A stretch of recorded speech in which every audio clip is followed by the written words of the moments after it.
Women really want this. And no, no, no, no, no, no, no, no. Why are you validating yourself from an outside entity? We wouldn't allow that from other men. We wouldn't allow that in other scenarios. The most attractive thing has got to be what I think I need to be, what I need to grow to be as an internal entity. If you are a guy that's wanting to find a woman and get married and have the life that you dream of right now, it is not about how many muscles you have. It is not about how good looking it is. It is not about how much money you have in your bank account or how it's attract the right person. Again, here's the soul of men's work, right? You attract who you are. The very word of attraction means magnetism, and you are either going to be attracting or you're going to be repelling. The goal of a man is not to be what women think they need to be, or it's not to be what other guys think I need to be, you know, cool in front of women or whatever else. It is to be, am I going to be an attractive magnet? I'm going to attract people to me with a certain magnetism, or I'm going to be somebody that repels. Today, we're diving straight into the emotional engine room of modern relationships. The stuff most men never talk about, but desperately need to.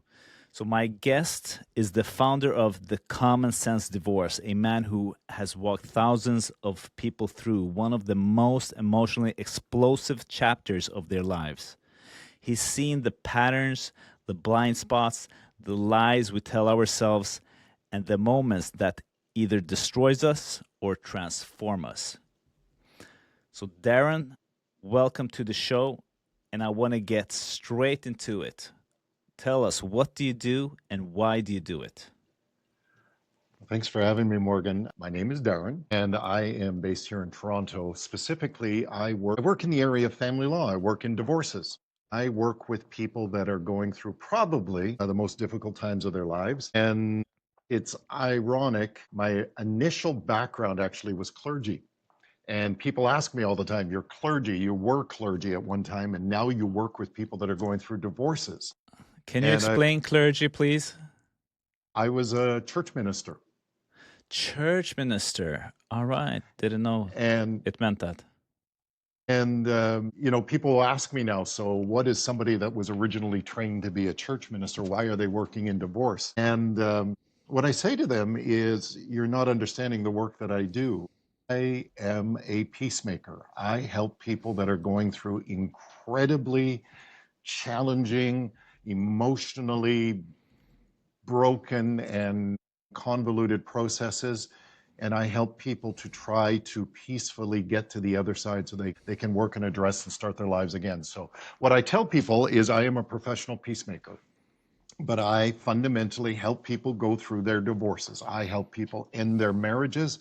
I help people deal with their family as they're going through these transitions. I help people to deal with what's going on in their thoughts and emotions and lives as they're going through these incredibly challenging processes. And then publicly, when I'm online, I try to talk to people that in a way that they can maybe take a look at their lives, take a look at their relationships, and avoid meeting somebody like me. We have so much to talk about, Darren. So a couple of things spikes my curiosity here. This first question, how long have you been doing this, and what have been some of your biggest belief shifts thanks to working with this, helping people come to peace? I have been doing this work specifically and formally for, I guess, a little bit more than 15 years, 20 years, specifically working in this area. Mind shifts, I think that's probably the core of what's caused us to actually stand out in the way that we do. The mind shifts is a redefinition of what is normal, a redefinition of what people think is the way it should be as opposed to the way that it is. Definitely a shift in myself towards a measure of authenticity. In other words, you know, let's quit talking about the way it should be. Let's get rid of this word should, quote unquote, from my life and really take a look at what is.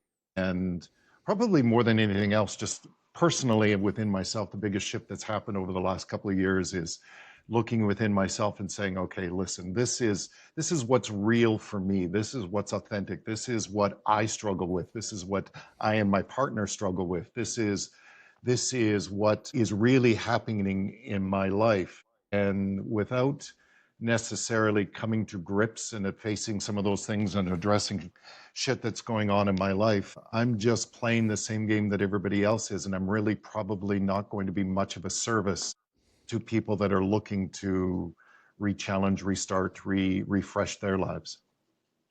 And It's been a I've been game of injured. authenticity. Like, yeah, Yeah. that's the whole thing. I asked this in my latest episode as well. What is authenticity? How would you describe that?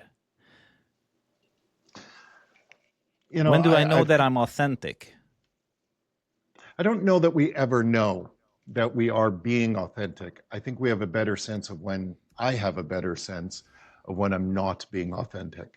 And I think that one's probably a little bit more practiced in myself, and I would assume in other people, than anything else. And I think, you know, authenticity is a game where we learn that what has become normalized in our lives is probably more a habit than it is necessarily a decision or choice. That authenticity is when you know that you are somebody, you know, you're working towards authenticity when you are doing the work of addressing the person you see in the mirror. You may not have it figured out. It's kind of like saying, how do I know if I've addressed my shadow? Well, you've never addressed your shadow fully, right? But you know, if you are somebody that does the work of trying to address your challenge, address your shadow, you know, if you are somebody that realizes you're not as outstanding as your facade might pretend to be. And in that one, being authentic means you are comfortable with really uncomfortable things within yourselves, or you're more comfortable, or you're choosing to be comfortable with uncomfortable. Yeah, yeah, that makes sense. And I love the pieces of content when you address that being a nice guy, or you are having this image management. Can you explain that? And is that one of like the biggest categories of issues you see specifically in men? You know, I think about men a lot. I think about the work that we as men do. And I also think about the way our current culture talks about the work that men need to do, but maybe not always talking in the language that men can understand. The communication's a bit of a challenge nowadays, I think. I think for myself, and that's only the language that I can use, the work of facing who I am as a man means that I've had to learn to look in the mirror with a set of eyes that choose to hold on to clarity and choose to genuinely address things that I have been trained my entire life to avoid. And I think right now, for men particularly, we know a lot of what we might not be doing right. We hear about it a lot. You go online and you're going to hear very quickly what it is that men are not doing correctly. But there's not always a lot of language of what is correct for a man, or how to move in a different direction, or how to maybe understand it in a way that processes within most men's thought processes. And that's kind of where my content comes from. It's less about trying to preach a sermon to the world and more a reflection of things that I'm maybe learning within myself. That resonates so much with me because that is so true. I think that in also more categories of my life where I hear like, hey, you shouldn't do this, this is wrong, this is not right. But what is right? What is that vision I can see that I can walk towards, instead of just knowing what steps I shouldn't take, or what I shouldn't eat, or what behaviors I shouldn't engage in. And that just makes me feel trapped, instead of having, for example, a role model. Okay, this is something that I'm aspiring to be like. And now I have a path forward to. So that really resonates with me. Growing older has been something that has been obviously a great life teacher for me.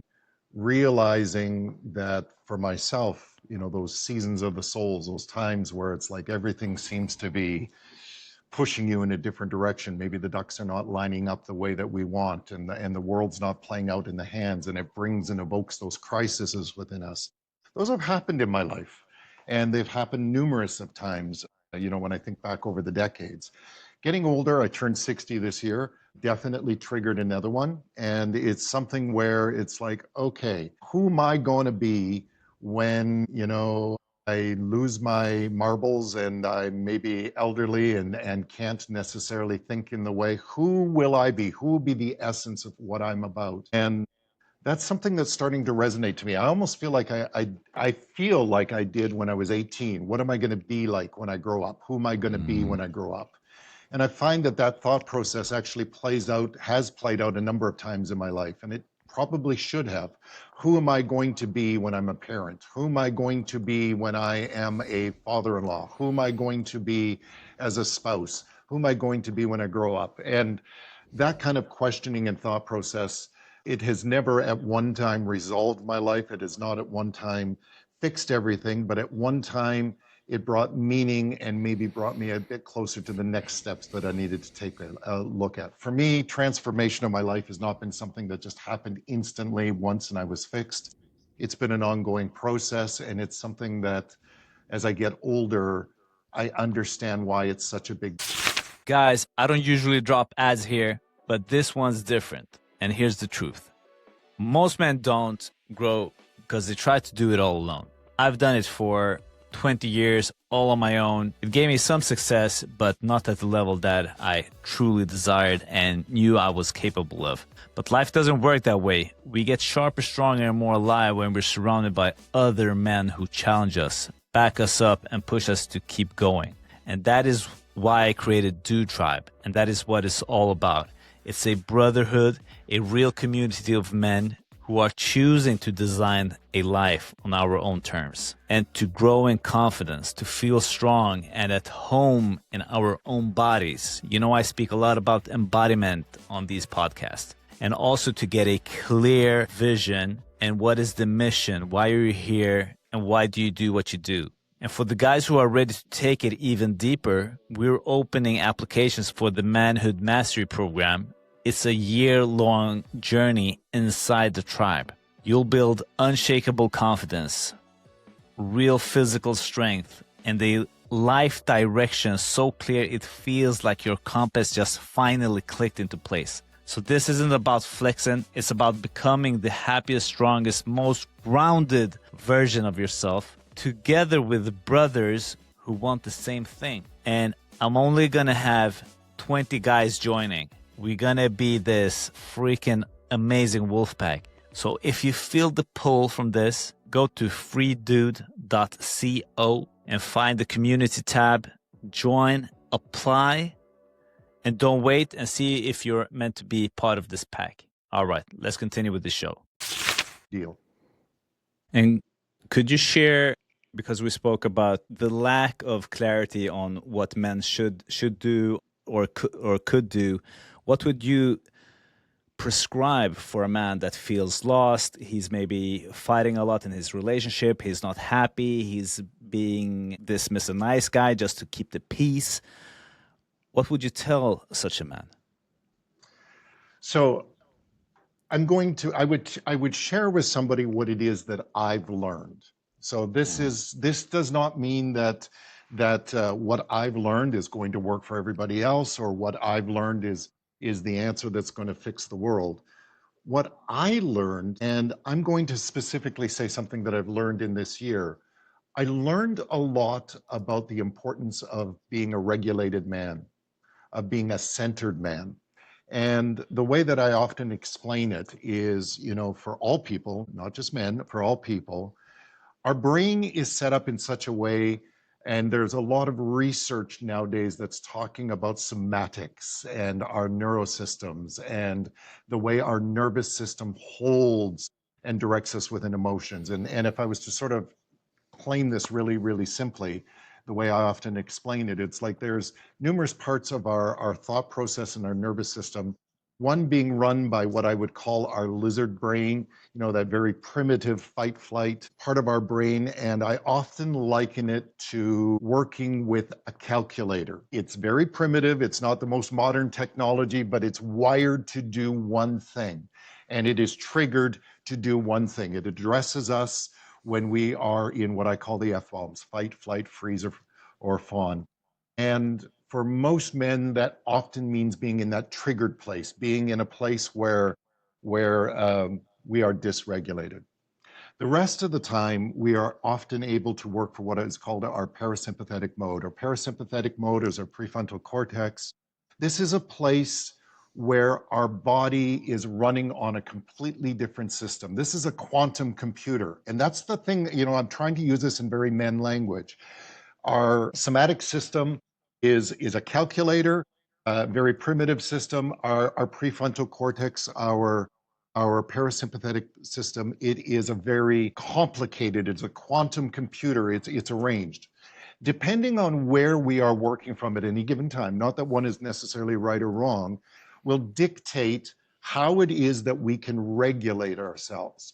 Well, what I found fascinating, crises that have gone through my life, et cetera, is I would sit down. Now, I'm one of these people that uses ChatGPT for everything in my life. And I remember sort of reading about this one day and asking ChatGPT, because of course, ChatGPT is based on natural language processing. That's its entire job, is to understand the emotional state that we are writing in, recognize it, and the thought process is not just about intelligence, it is about where we're coming from. And I asked ChatGPT, how much of my days should we be spending in either mode? How much of our days should we be spending in our sympathetic mode? How much should we be spending in our parasympathetic mode? How much in our lizard brain? How much in our wisdom brain? And they said, typically healthy individuals that are balanced and neurologically balanced within their lives are spending 75 to 85% of their time in their prefrontal cortex in their wisdom brain.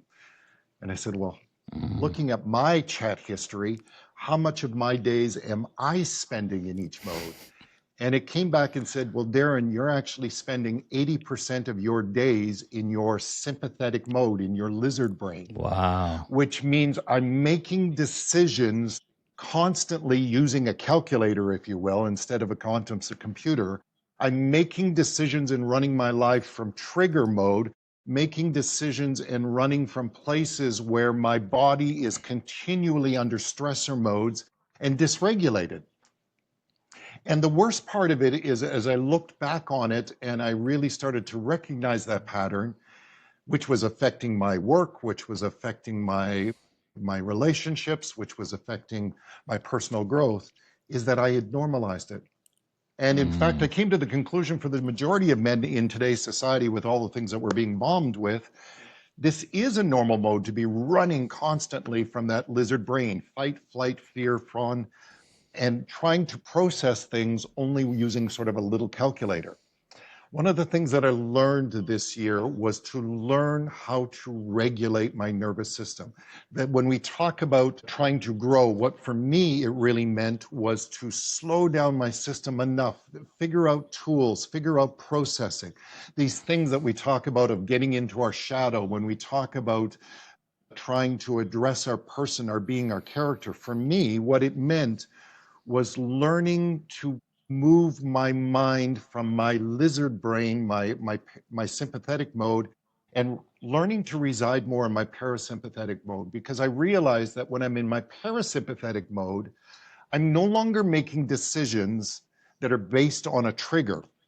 I'm making decisions that are now accessing a completely different part of my brain, my developed prefrontal cortex. And in that prefrontal cortex, that is where things like authenticity resides, and that's where things like creativity and innovation, and that's where wisdom resides. And what I realized, it's not that I became wise, it's not that I became something that I wasn't before, it's just that I was spending so much time in my lizard brain and running on a computer that I really couldn't be doing what it is that I wanted to do.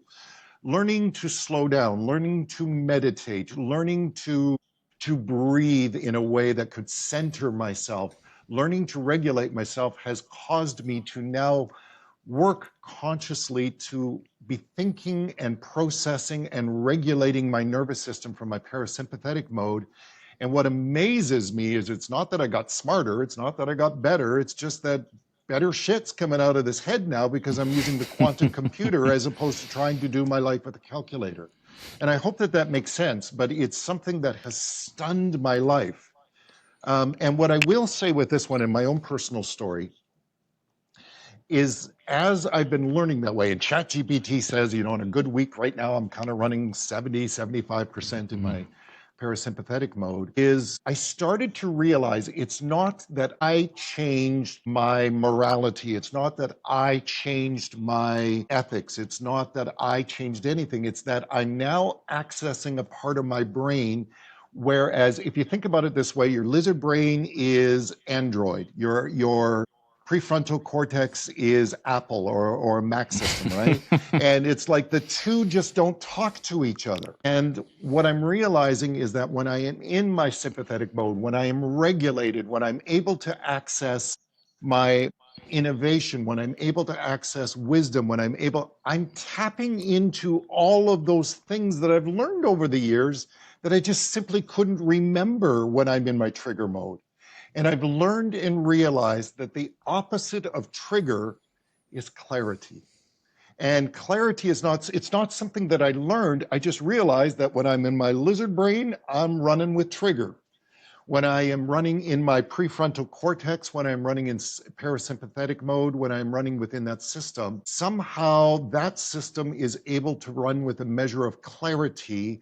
It's kind of like every eureka moment over my life that I've learned, I can all of a sudden tap into. Every book that I've read, it's like I can tap into it now because I'm in a place where I'm regulated and I have access to a much better storage banks, if you will, as opposed to when I'm in my trigger mode and I'm just running on fight, flight, fear, fawn, whatever it might be. And in that one, that's probably been the biggest game changer in my life in the last couple of years. And do you have any habits that you are like coming back to daily for regulating your nervous system, getting back into the quantum computer? And I like that Absolutely. you had the resemblance that the Android telephone was the lizard brain and not that the iPhone was the lizard brain. A Protestant Catholic, there you go. True, they are not communicating. Yeah, Protestant Catholic. I do. And these are things, what amazed me about these things is these are not things, I think I had understood that I had to grow things as discipline. And of course, discipline was something that, you're trying to force yourself to do it. What I will say now, before I sort of talk about any of the things that are a part of my life, these are not things that I disciplined. These are things that I started realizing as I incorporate them into my life. I can notably sense myself going into my parasympathetic mode. I could notably sense myself becoming regulated. So for myself, first and foremost, what I often tell people, the main habits of my life, number one was joining a men's group, and ask me about that one. That's probably the biggest game changer of my life, a place where I learned to be transparent and vulnerable with men that are also learning to be transparent and ethical, not for the purposes of becoming soft, if you will, but for the purposes of clarity. The second one is I'm a big advocate of every morning or every night, as somebody might be, of taking time for reflection. And that could be mindfulness, meditation, prayer. For myself, that really was needing to learn to be in the present moment. So I will take an hour every moment just to sit and try to be in the present and actually address me. Take a look at me. Breath work has changed my life. Breath work. I don't even know how to explain breath work. Breath work was something that fell in the woohoo list for me. I mean, who does breath work, right? Like, I mean, that's hippies in California, right? Like, what is breath work? I didn't know what it was. I didn't understand what it was. I didn't know what it was supposed to be accomplishing. And actually, it was this men's group that taught me about breath work. Breath work was a game changer for me. If there's any way that you're looking to move from that trigger mode to that wisdom brain, if you will, breath work is where it starts. And breath work is a neurological process that actually causes our body, our nervous system, our brains to slow down. And you can actually work with breath work to move you from your triggered lizard brain over to your wisdom brain. And then the last one, things like exercise and stuff like that one, like I was never an exerciser. I was never somebody that was even remotely. I was never somebody that really, it was something you're supposed to do, eating right, all of those kind of things. It was something you're supposed to do. It fell in the category of disciplines. The difference is the more that I fell into a regulated place, the more things like exercise and the way I eat and those things started to not be something that I should do.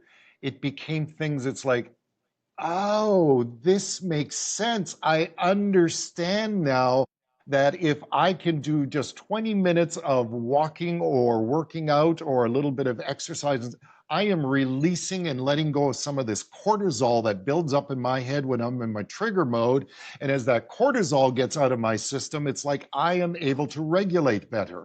I start to realize that as I do some of these habits, eating a little bit better, addressing things like exercise, that as the cortisol of stress levels in my life or the stress chemicals in my life start to go down, it's like I genuinely not just feel better, my body responds differently. And as my body responds better, and it's not the goal for me to be able to run around in a Speedo. That's not my goal. My goal is like, I want to tap into that wisdom brain. I want to be that man that's making regulated decisions. So I work out now, not because I can, look better walking down the street, but because it allows me to access a part of my brain that I wasn't normally accessing.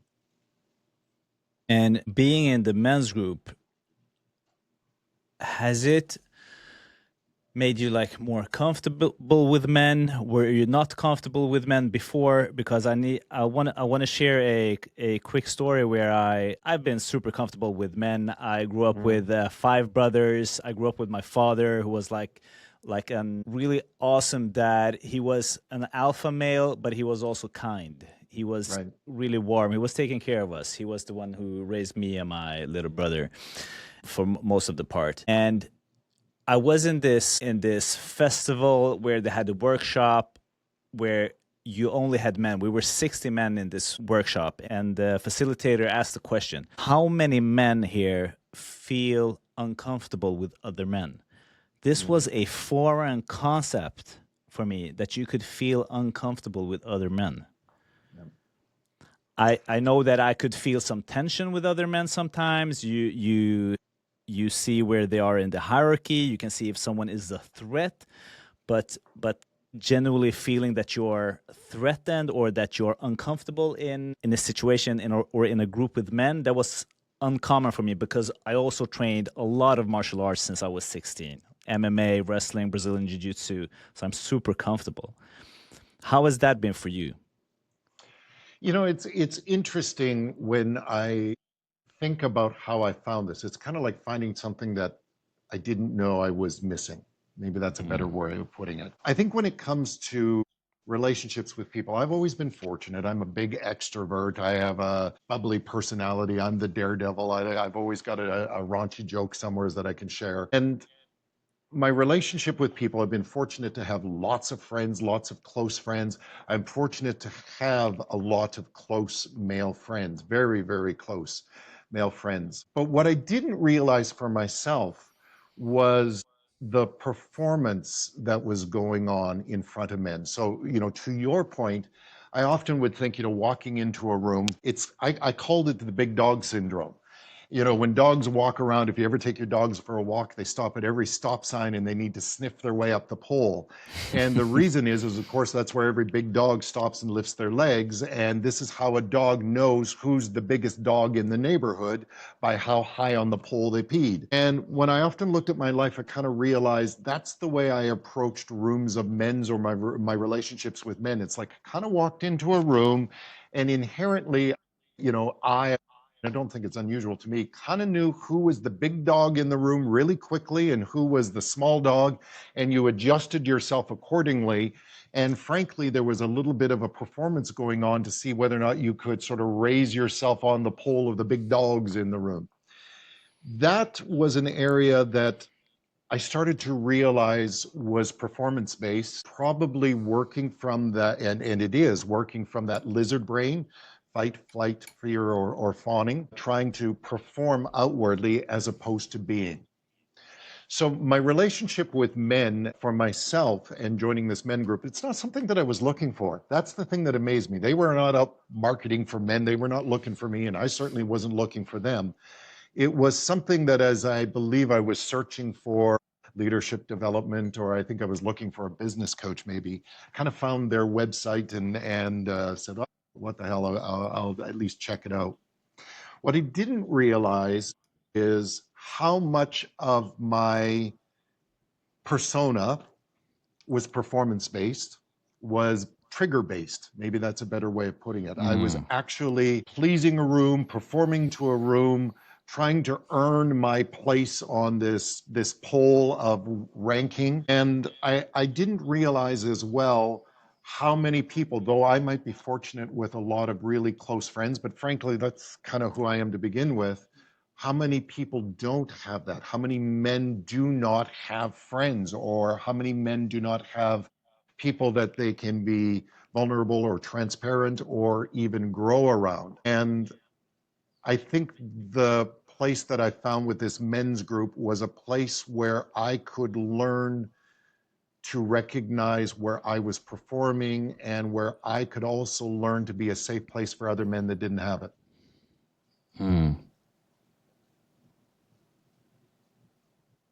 Wow.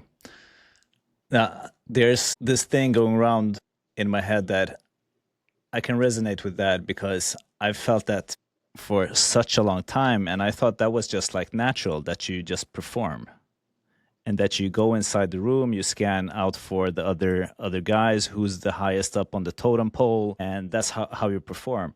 And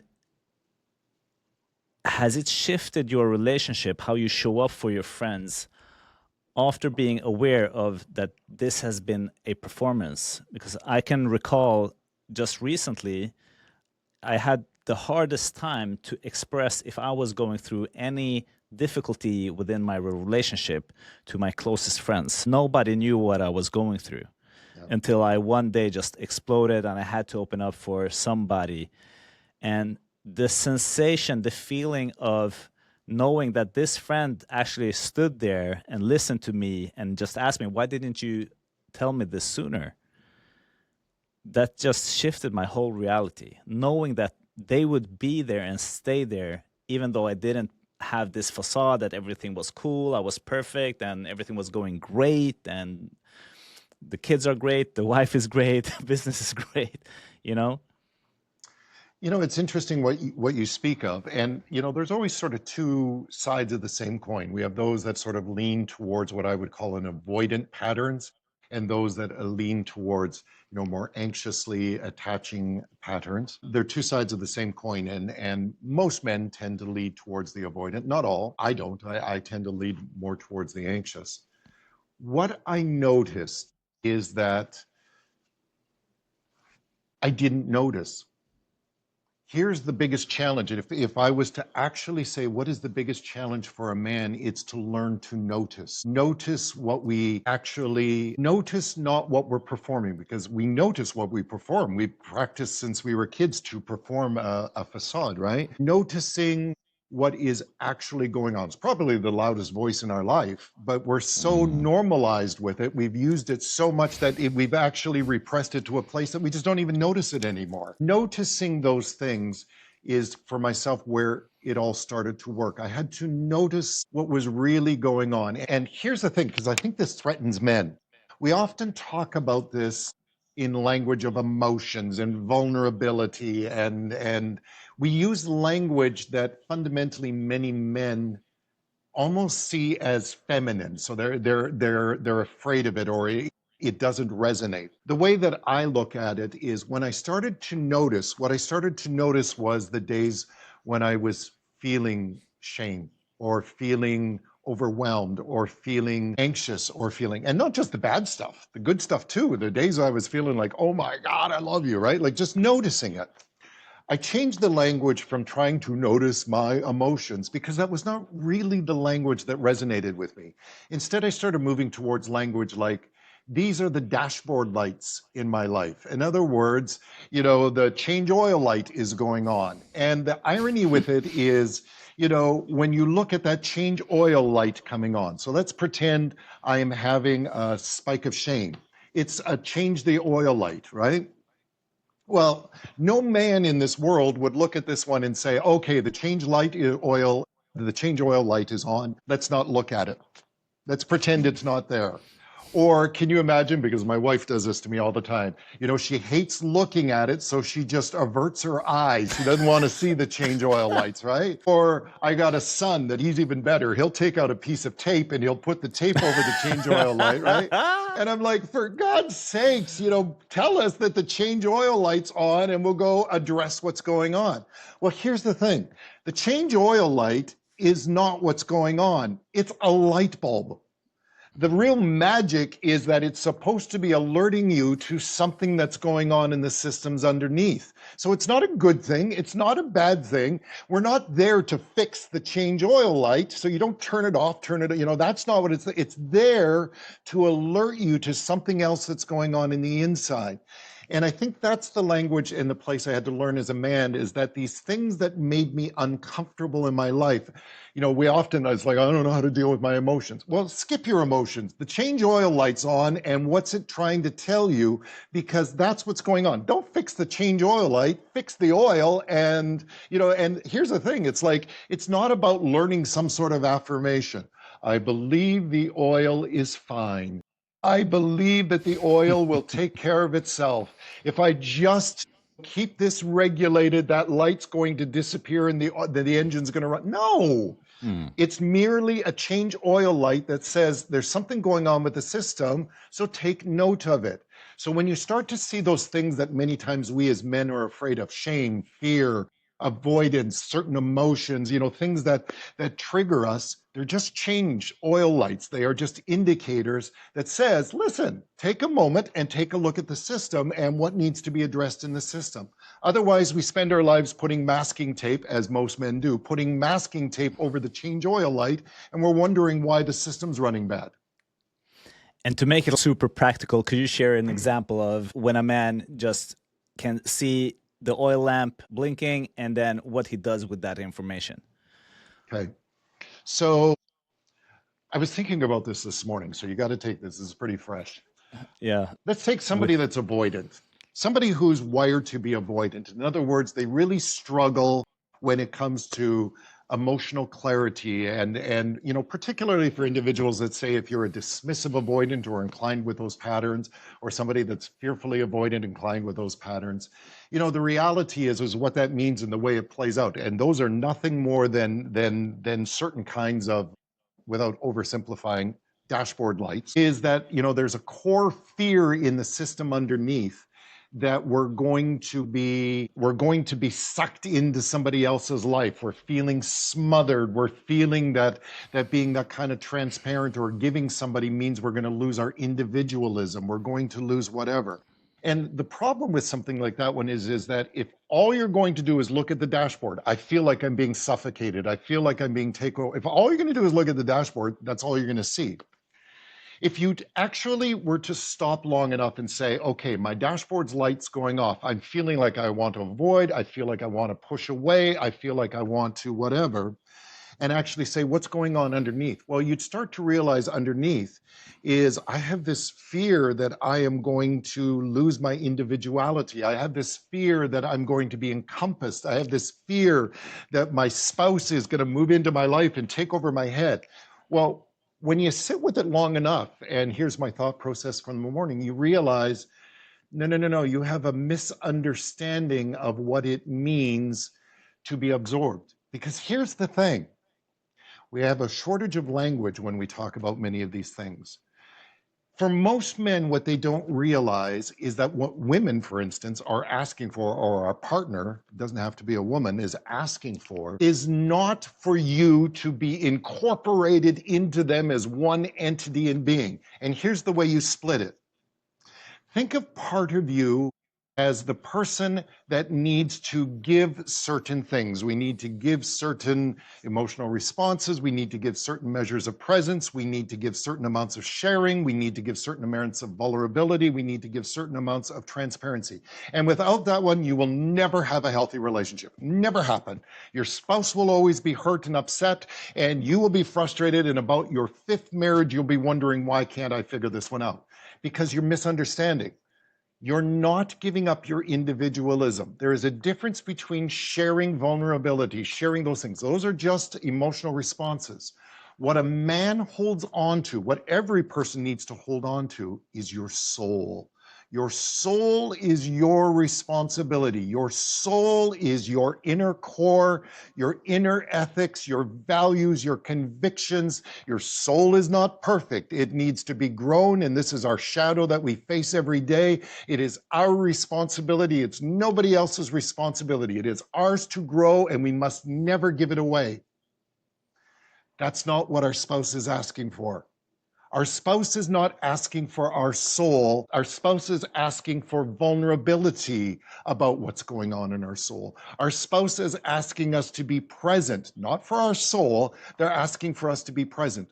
Learning the difference between those two things. In other words, getting past that dashboard light that says, feel like I'm being overwhelmed right now. I feel like I'm being smothered. No.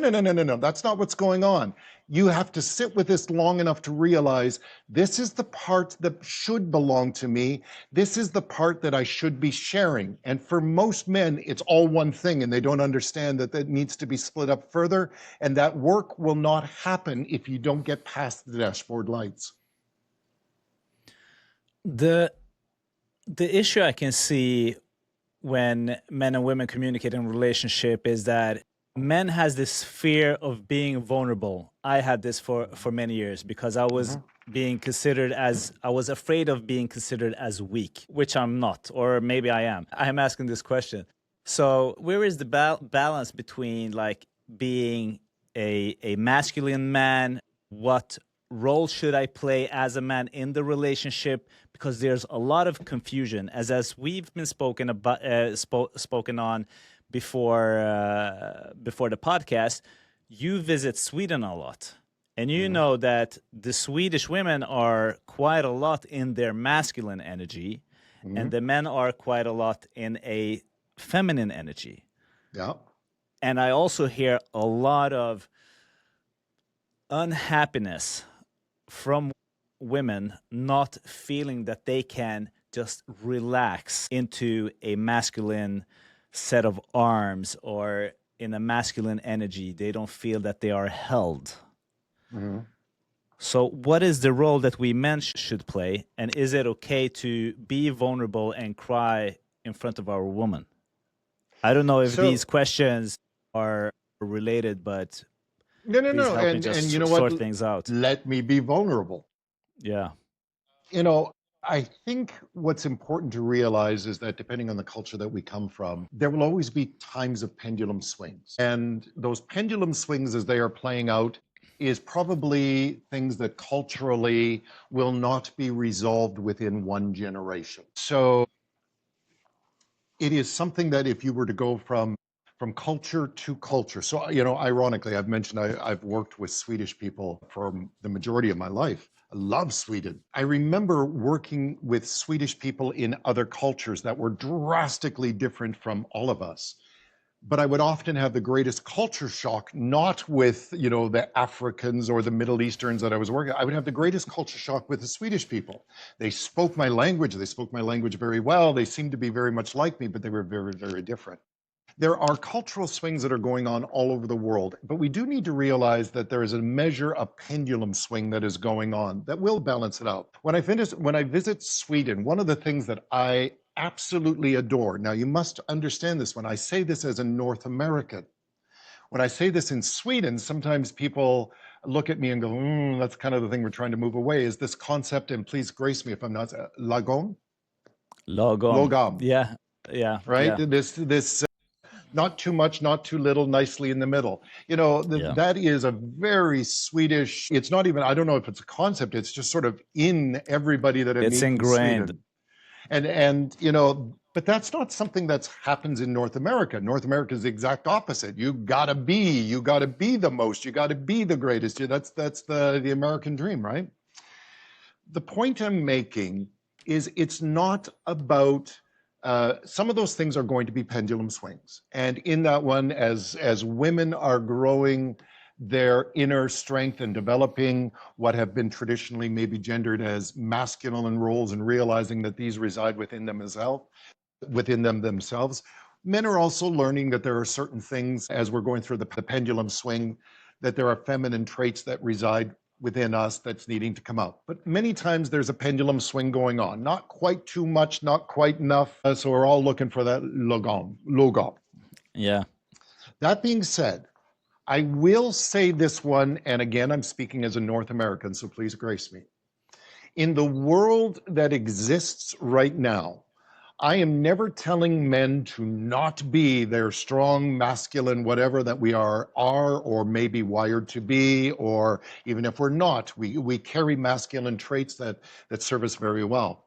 But in the world that exists today, and I swear to God in the business, you got to remember, I'm in the divorce business, that I can tell you right now, if you are a single man, if you are a guy that's wanting to find a woman and get married and have the life that you dream of right now, it is not about how many muscles you have. It is not about how good looking it is. It is not about how much money you have in your bank account or how successful. Those things are not important. It's not that they're not important. What I am saying right now, that it is the time, the place for a man who has done the work of bodybuilding when it comes to emotional intelligence.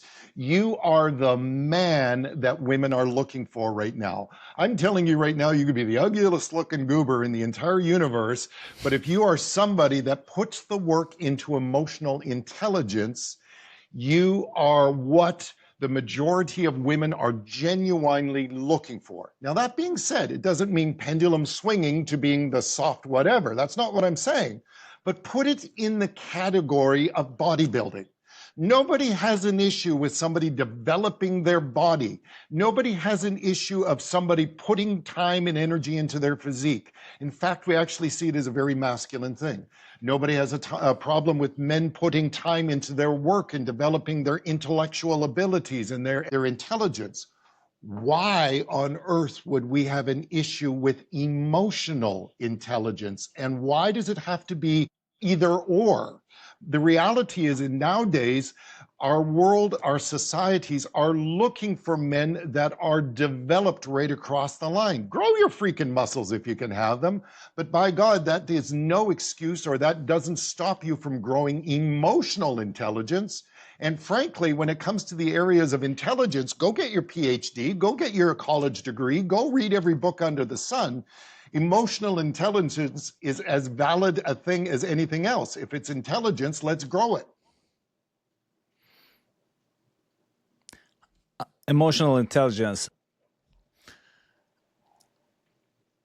I can see women wanting that from men. Mm-hmm. But I can also see that they want that from the men they first are attracted to. So many men can go and play, okay, I'm going to be emotionally intelligent, but they don't have any form of structure. They don't have any form of like strength, not like with big muscles, but just as a person who can make things happen. I'm thinking about some form of biological imprint in us that makes us want to survive and procreate. So let me, Is there an idea in with this thinking that a man is primarily the one that should be providing the protection? How about we play with the different archetypes? You know, men's work loves archetypes, right? Yeah. We have come from a background where men know how to be the hunter archetype. And if you're out looking for a spouse, We all know that what's involved, or at least we think we know what's involved, without going out and trying to find a mate and draw somebody in. The trouble with it is if you're going to spend your life being a hunter archetype, you're not going to make a very good spouse, because the reality is once you've actually found that spouse, you have to start growing in different kinds of archetype. You have to become the farmer archetype, if you will, the nurturer archetype. There are various things. And it's not about categories of, is this more masculine or feminine? Yeah. What I would say is this one, because ironically, the question that you ask, well, women are attracted to this one, or women are attracted to that one, or women want, hold on. You are now trying to identify yourself by what somebody else wants. Right? Yeah. Again, it's now external validation. And in that one, as masculine as it sounds, and it's the great, the great internet thing that everybody likes to throw out there, women really want this. And no. Why are you validating yourself from an outside entity? We wouldn't allow that from other men. We wouldn't allow that in other scenarios. So the question becomes, the most attractive thing has got to be what I think I need to be, what I need to grow to be as an internal entity. Because here's the thing. We've talked with friends before, and somebody will say to me, a guy will say, I go to meet this woman, she's out of my league, and I'm going to go to her. There is no league. There is no league. So here's the thing. The very word of attraction means magnetism. And you are either going to be attracting or you're going to be repelling. And in that one, you can't perform it. It literally is like magnets. It's either going to attract or it's going to repel. And in that one, the goal of a man is not to be what women think they need to be, or it's not to be what other guys think I need to be, cool in front of women or whatever else. It is to be, am I going to be an attractive magnet? I'm going to attract people to me with a certain magnetism, or I'm going to be somebody that repels. And in that one, there are stages of our lives when we are looking for a mate, when we are drawing in a mate, when we are marrying, when we are a father, when we are a spouse, that magnetism needs to be adjusted. But it's not about just first and foremost what other people need. It's about being who we are as a man. And that's either going to attract or it's going to repel. And it's that simple. It's like, I am in a place right now where I am magnetically drawing people, or I am in a place right now where it's repelling people. And how do you know? Take a look at the shit that's going on in your life. Because if you got shit going on in your life, there's something that needs to be attracted. Yeah, agreed. If you can look at a couple from the outside and you can see a timeline and you can go back in time before they are starting to get trouble in their marriage or to get a divorce. Yeah. And if you can go back in the timeline and see some couple of red flags, what are some common red flags that usually occur before a divorce or before a crash? So obviously, when it comes to divorces, there's the big things that we hear about. Somebody had an affair, somebody's got a gambling problem, somebody's a drinker. That's not actually what causes most divorces. Most divorces happen because people grow apart. Now, again, go back to what I just said about magnetism. If you are not magnetic, if you're not attracting, you are repelling, right? The majority of people grow apart. They're not aware of their internal magnet, if you will. And again, that's where we go back to that core soul of a person. The number one cause of divorce is marrying the wrong person to begin with. And we live in a world where we don't always equip people to ask good questions. And if we're not somebody who notices what's going on, it wouldn't matter if I told you the red flags anyways, because we don't notice them. What's my body saying when I'm with this person? What is going on? What's happening in the world around me? What does this make me feel? Do I feel like I'm chasing? Do I feel like I am settling? What's going on within me? Am I pushing this person away from day one? Because that's where it's going. So the red flags is about noticing. And here's the thing, I would go back, and this is where I have real issues with things like the church and the religious organizations, because they have no problem just bringing anybody to the front of their altars and marrying them.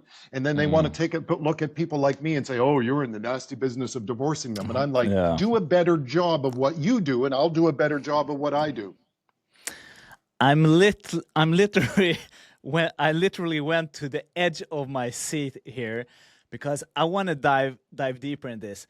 So what you said is something I only heard once in my life, and I heard it from Tony Robbins, that the most important thing in relationship is selection, who you select to marry or who you select to be in a relationship. And on the contrary side, I hear this from all the self-help books and the self-help content that you attract the person that will expose your wounds. You attract the person and you will marry the person.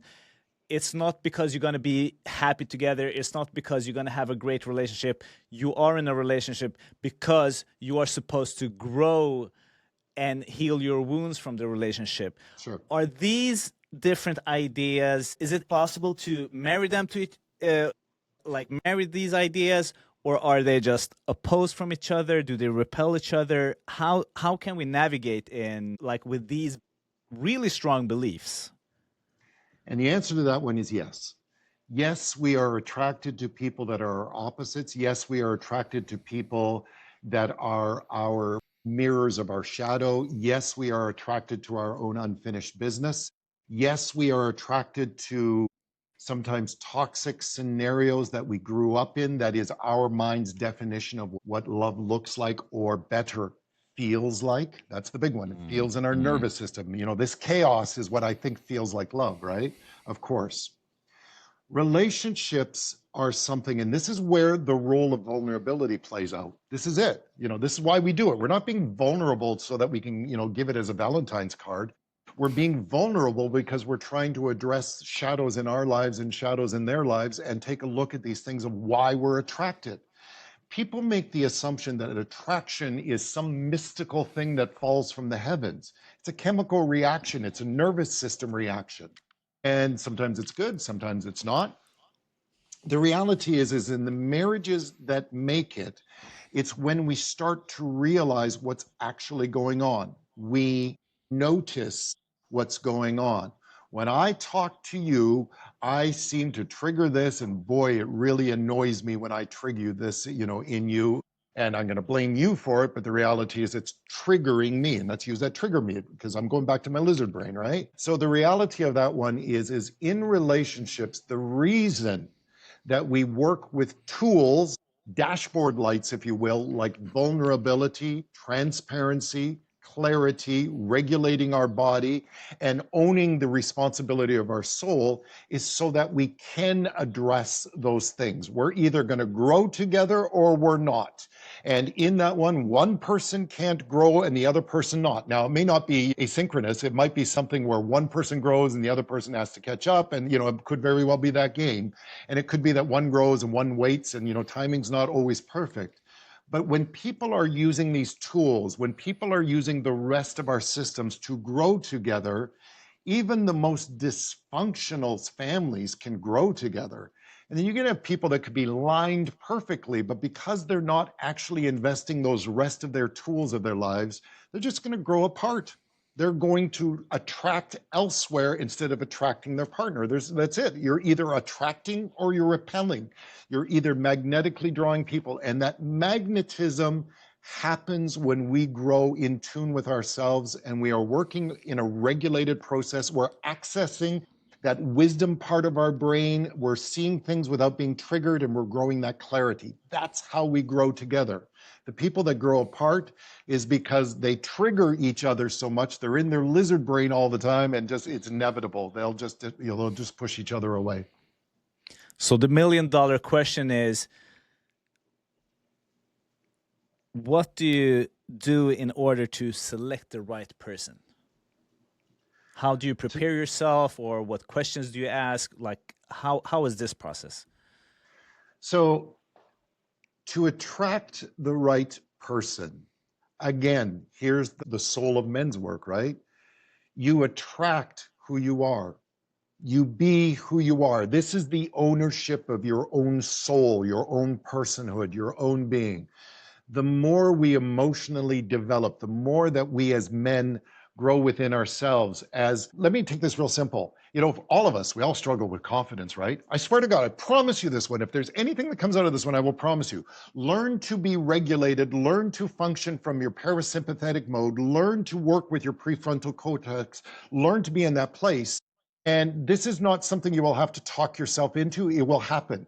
Your brain will start to attach with your confidence, because you are congruent when you're in this mode, right? When you're in this place, you will start to be confident. It's not like you took a confidence lesson. It's not like you affirm something. It's just that when you're in this part of your brain, working from the supercomputer, all of a sudden you have this clarity and confidence kicks in. And when you are working from places like this one, it's not about who will I attract and who will I not attract.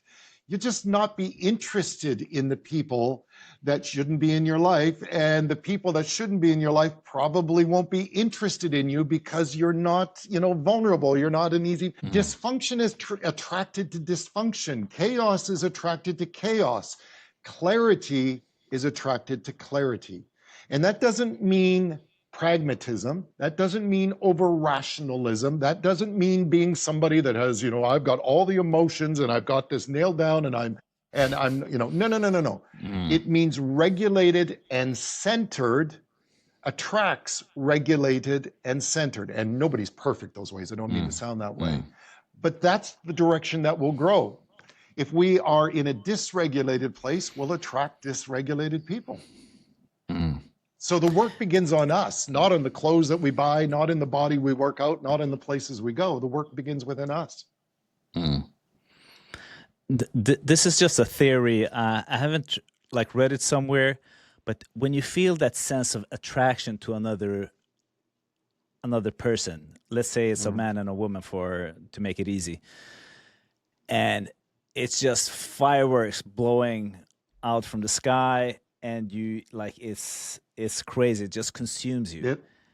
Does it have to do with that? It's like the inner wounded children that are attracted to each other, or some form of that the attachment patterns are connected.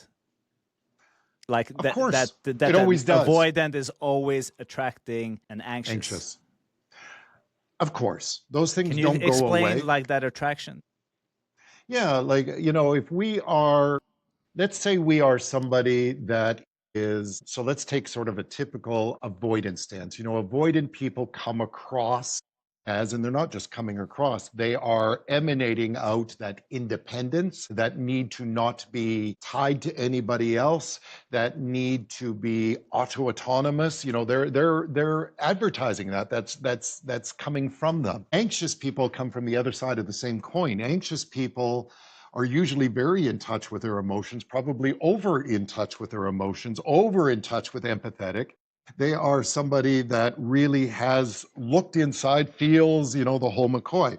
Well, the reason they're attracted to each other is that the anxious person is looking at the avoidant going, man, I wish, and this may not be conscious, I wish I could be as regulated as they are. I wish I didn't need the opinions of other people in the same way.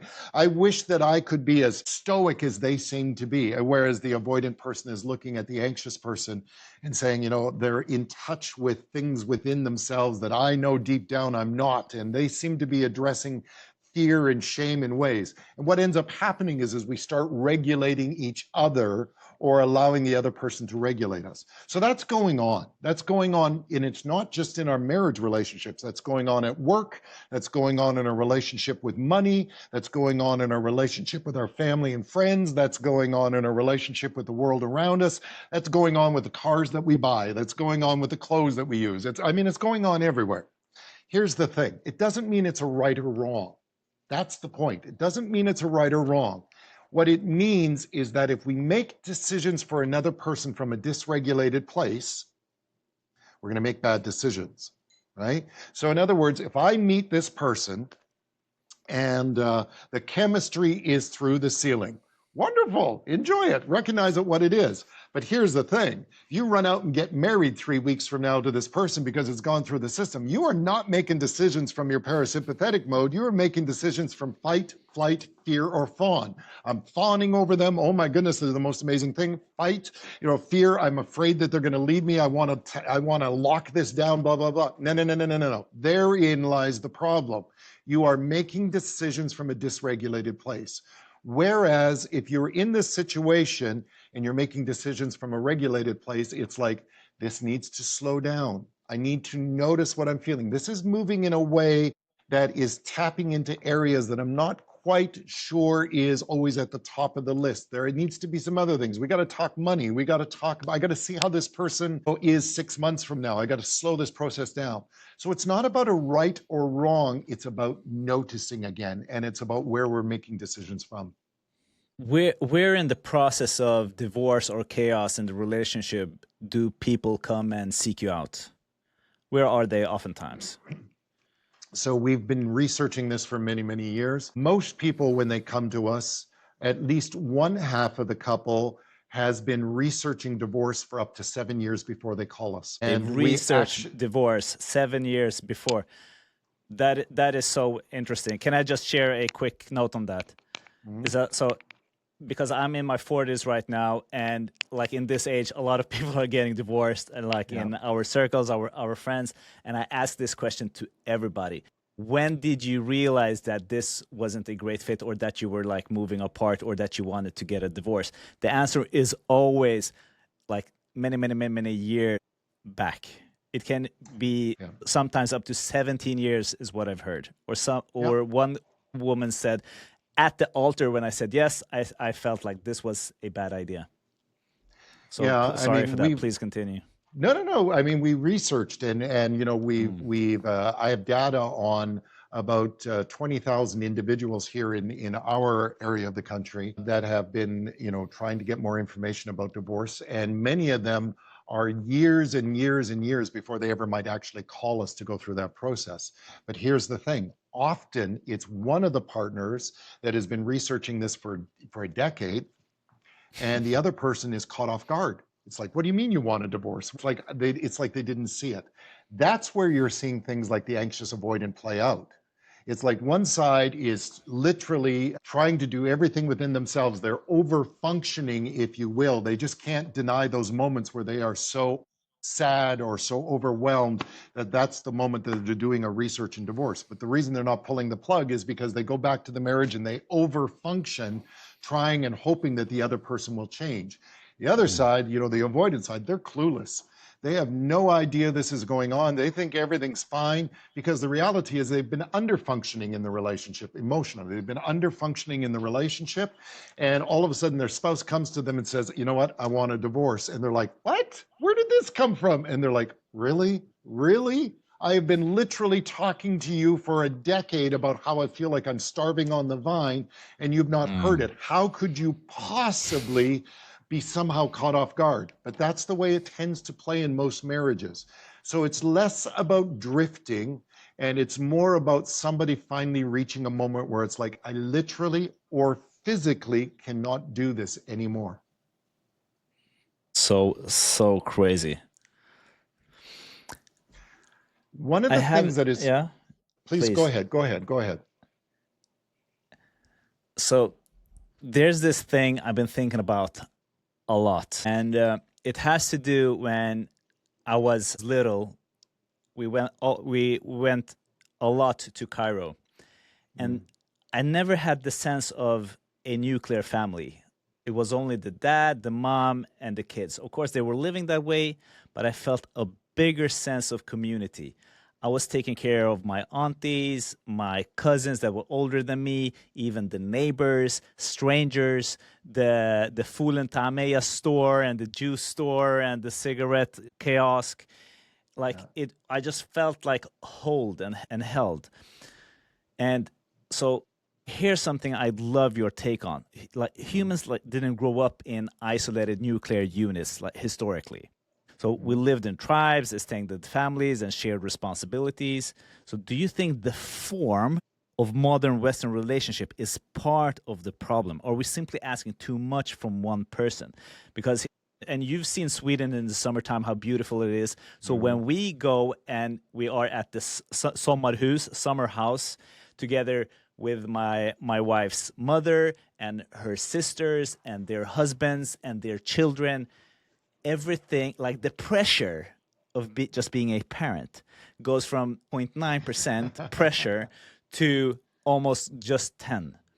And there we can find the time to actually connect, talk to each other, look each other into each other's eyes, give each other a kiss, a hug, maybe have sex if we're lucky. What's your thoughts? So, yes, of course. Now, the reality of that one, though, is everything in this world, and I use this line all the time, is two-edged sword. You don't get the good without the bad. When it comes to our connections with other people, can that connection develop, grow us, and all of those wonderful things and bring about a measure of entity and existence and spread that? Of course, of course, of course. And without a doubt, certainly in Western society, we are moving farther away from home. We're less connected. We're connected digitally, which doesn't carry across all of those same feelings. Here's the flip side. You can also be so connected with your family that the performance that goes with it is incredibly burdensome. So, for instance, I remember I've lived in the Middle East, and I remember people telling me how horrible it was to have to live within a family structure where they weren't allowed to be different. You know what? It's great if you are somebody that absolutely fits in exactly with the cultural norm and the family norm. But if you're gay, if you're a lesbian, if you are somebody that is looks different, thinks different, politically different, whatever it might be, you're going to struggle within that system. Bottom line is, on either side, there's the strength. You may fit in, you may not fit in. And then the flip side, you could sit there and have all the people in the world, but if you're not willing to be vulnerable, if you're not willing to be transparent, if you're not willing to be authentic, if you're not willing to be real, who cares if you've got 50 people surrounded around you? You're just going to be one of the same party of people that are just walking in the same parade. The reality is in our modern society, and I like to use this language, it is important to find our tribe. Find your people, the old Mumford and Sons song, right? Find your people. And in this one, for some people, that might be the people that we were born and raised with. And that's kind of God's gift to us from the beginning, that we lucked out genetically and just won a great group of wonderful people.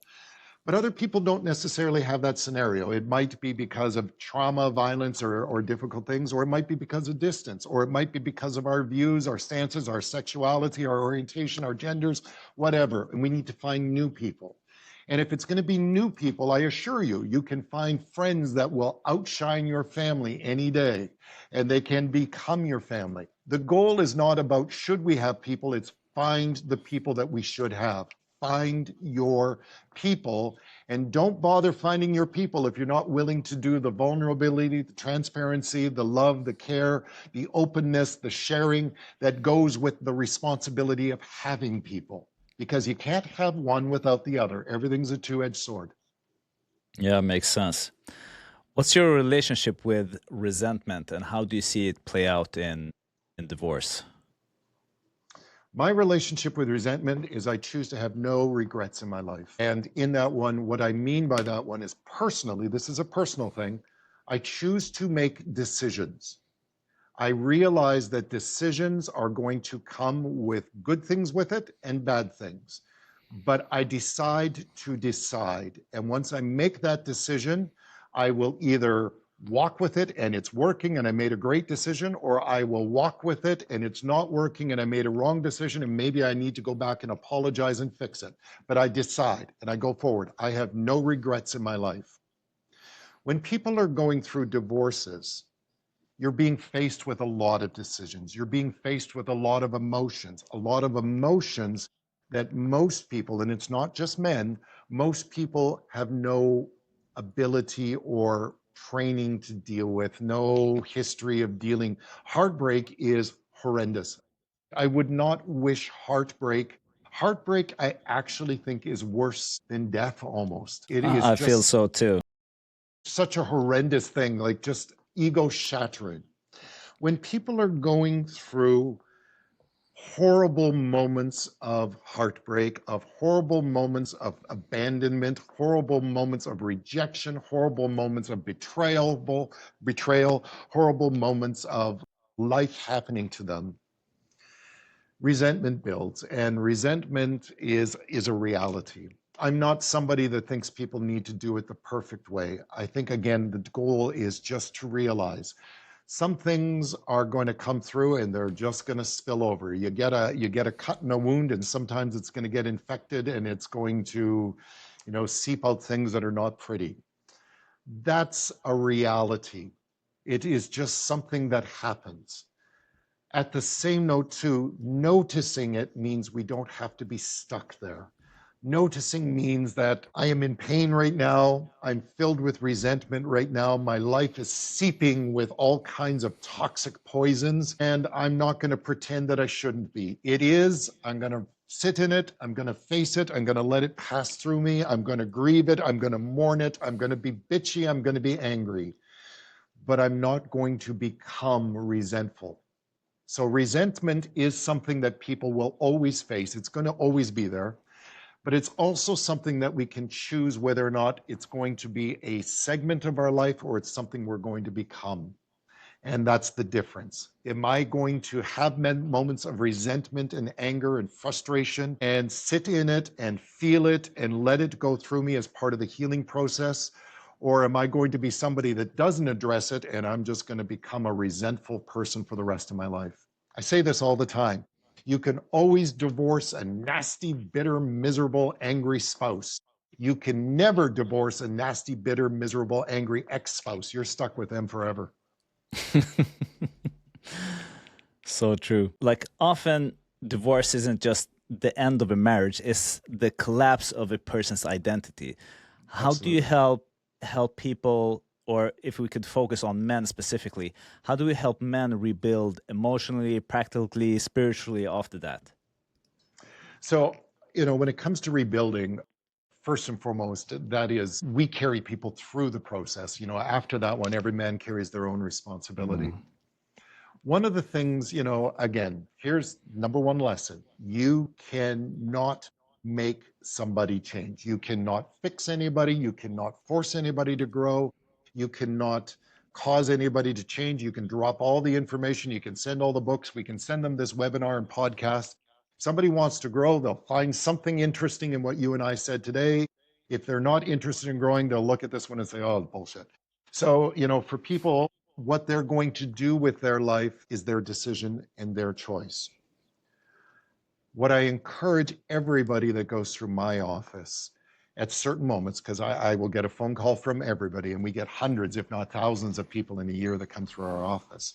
People have their moments. They're nasty. There are some people so nasty when they go through their divorces, and yet I will see them 5 years from now, and they're beautiful, delightful people. We're in this place, right? The reality is it needs to be a priority. What led us to this point is going to lead us from here. I didn't get to this point by accident. Nobody just got to a place because, got to an end of a relationship by accident. And I don't mean to say that other people can't do nasty things to us. I'm not saying it's always 50-50, because it's not. But there is always something that we need to learn in these crisis moments. And in those crisis moments is going to dictate who we are after. This one I will always say to clients. You're going to go through this process. You're going to do it as honorably. And by honorably, I don't mean nicely, but you're going to do this as honorably as possible, because somebody's going to want to be with you after. And you want to make sure you're somebody that somebody wants to be with. Do you know the numbers of male suicide rates when it comes to the period after divorce? Is it higher for men than women that they commit suicide after a divorce? So I don't know exact statistics, and I don't mean to imply that I do. What I will say, though, both men and women, is that life crises, and most certainly when we are living in places where we cannot find our center again, that we are very vulnerable. not only to things like suicide, but also vulnerable to what's going on in our bodies. So, for instance, do men, respond typically with things like suicide? Yeah, it's unfortunately incredibly common. But at the same note, too, women have higher rates of breast cancer after heartbreaks, and children have higher rates of learning issues and developmental issues after the breakdowns of families. Like, our bodies are going to respond. And I don't mean to minimize any of them, but our nervous system will respond, and it's coming out one way or other. And some people respond by very tragic and extreme methods of scenarios like suicide or addictions or destroying their lives in numerous ways.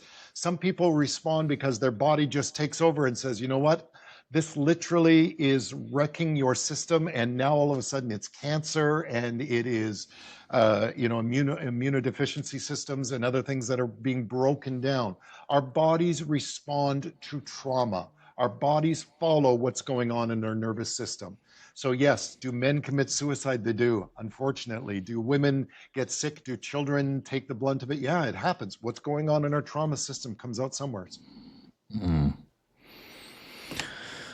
Whew, I need to take a breath here. That was heavy because I remember just a couple of weeks ago seeing a ex-wife saying that the father of her children was dead. I didn't know them, but they just lived across the streets from us. And they moved away just a couple of months after we moved here due to a divorce. And I just saw this man. He did not look happy. His whole body language was, he just like looked depressed. And my first thought was that he probably killed himself, committed suicide a couple of years after they moved away from our neighborhood here. And that's super unfortunate. And I want to ask you, is there a way or a protocol for how do you protect the kids? Because I know that a lot of people say, I don't get a divorce because of the kids. I am staying because of the kids. And is it better to for the kid, like from the kid's perspective, is it better to stay together in a toxic relationship or a bad relationship or a relationship where you just feel drained, you're not happy, you're starting to get depressed yourself? Or is it better to try to get some form of conscious uncoupling? Okay. So let me take a step back from that question, because there was a lot of questions in that question. So how about we were to look at this a little bit of a different way? What if we were to take out the morality? What if we were to take out ethical responses? What if we were to take out our emotions and everything? And again, go back to what I refer to as our nervous system. So in other words, the way this makes me feel. So let me give you an example of this one. You remember that movie years ago, Meryl Streep, Sophie's Choice, right? Sophie's Choice, this story of a woman that was sent to a concentration camp, and she had to make a decision between her two children, the son and the daughter, of who would live and who would not live. And the mother had to make a decision, otherwise the soldier was saying, I'm going to kill both. So she ended up making a choice and chose one of her children to live and one of her children to die.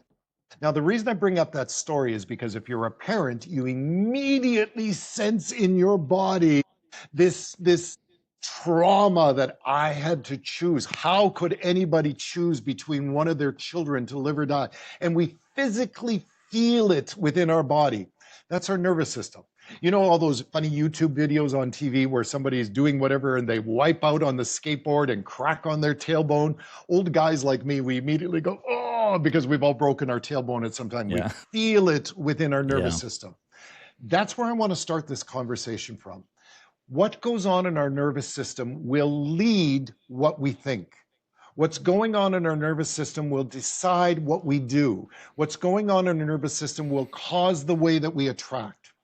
So therefore, the question is when people are going through crises where somebody is living in a part of their nervous system where it is so dysregulated that it's causing that feeling, if you will, that feeling like you have in a Sophie's Choice moment, that feeling that you had when things were really toxic when we were children. When you're in that place, you're not able to make decisions that are going on well. You're in a place where your nervous system is dictating everything that you're going to think.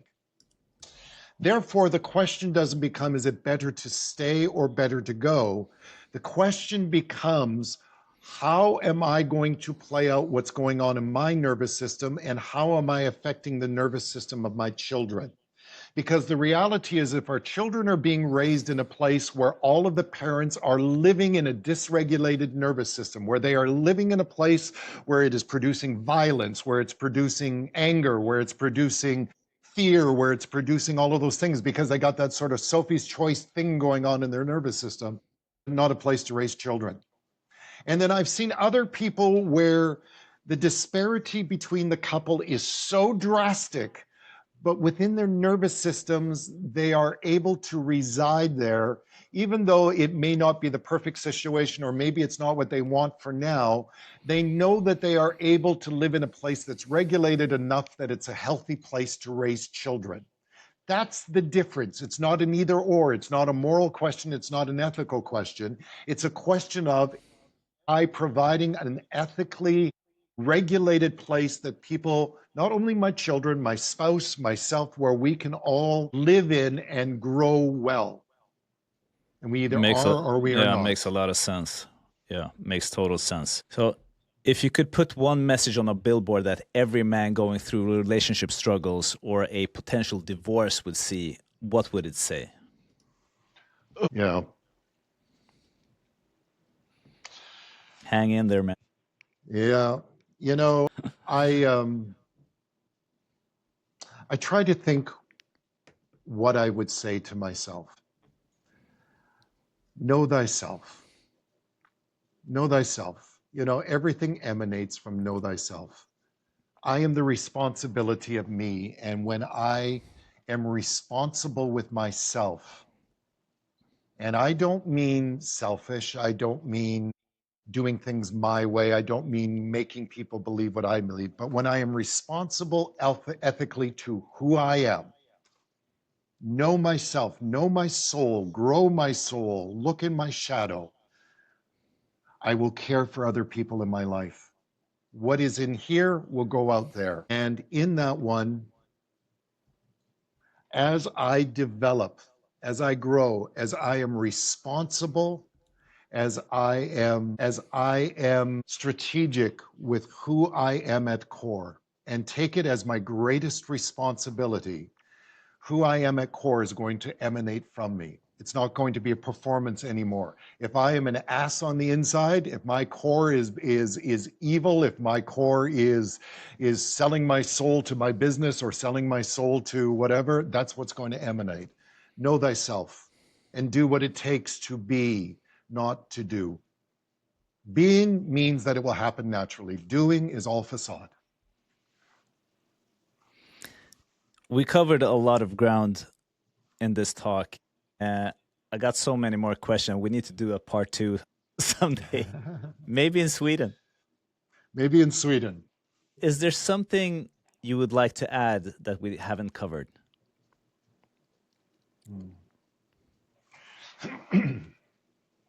Yeah, okay.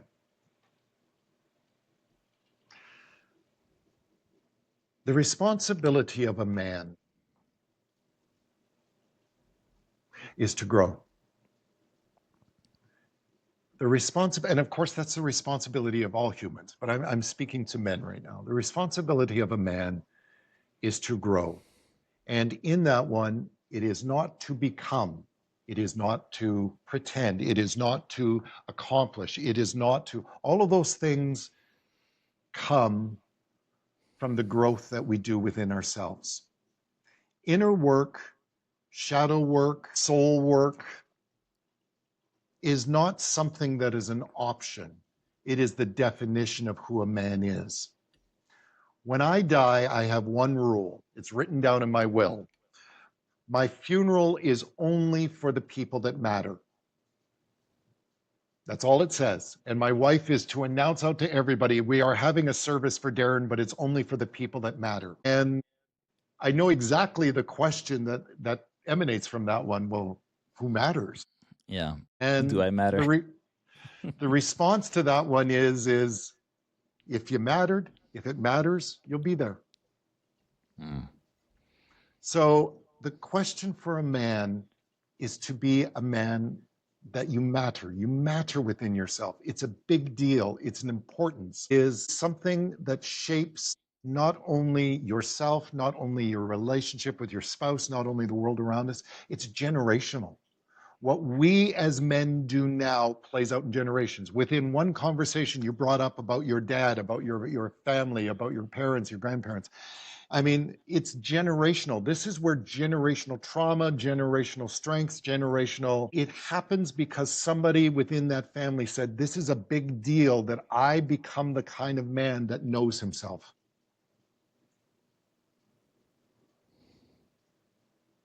Beautiful. I've been enjoying this talk. It has been brilliant. Love the energy. Love your insight because you come from a different angle. And I really enjoy how you've been sharing about your own journey and the thing you are doing with men's work. And if someone is resonating with what you're saying here, how can they connect with you and where can they find out more about you? I think my biggest presence right now is probably on Instagram. So find me. I'm under the Common Sense Divorce. So search for the Common Sense Divorce. And that's kind of where I share my things right now. And that's the best way to connect with me. Yeah. So it's in the show notes. Get there, get connected. And yeah, thank you so much, Darren, for being here. It's been a blast. So a couple of times I've switched my chair to like just, okay, I need to sit on my edge here, like literally. Tack så mycket. Thank you so much, brother. Thank you. Guys, I don't usually drop ads here, but this one's different. And here's the truth. Most men don't grow because they try to do it all alone. I've done it for 20 years, all on my own. It gave me some success, but not at the level that I truly desired and knew I was capable of. But life doesn't work that way. We get sharper, stronger, and more alive when we're surrounded by other men who challenge us, back us up, and push us to keep going. And that is why I created Dude Tribe, and that is what it's all about. It's a brotherhood, a real community of men who are choosing to design a life on our own terms and to grow in confidence, to feel strong and at home in our own bodies. You know, I speak a lot about embodiment on these podcasts, and also to get a clear vision and what is the mission, why are you here, and why do you do what you do. And for the guys who are ready to take it even deeper, we're opening applications for the Manhood Mastery Program. It's a year-long journey inside the tribe. You'll build unshakable confidence, real physical strength, and a life direction so clear it feels like your compass just finally clicked into place. So this isn't about flexing, it's about becoming the happiest, strongest, most grounded version of yourself, together with brothers who want the same thing. And I'm only gonna have 20 guys joining. We're gonna be this freaking amazing wolf pack. So if you feel the pull from this, go to freedude.co and find the community tab, join, apply, and don't wait and see if you're meant to be part of this pack. All right, let's continue with the show.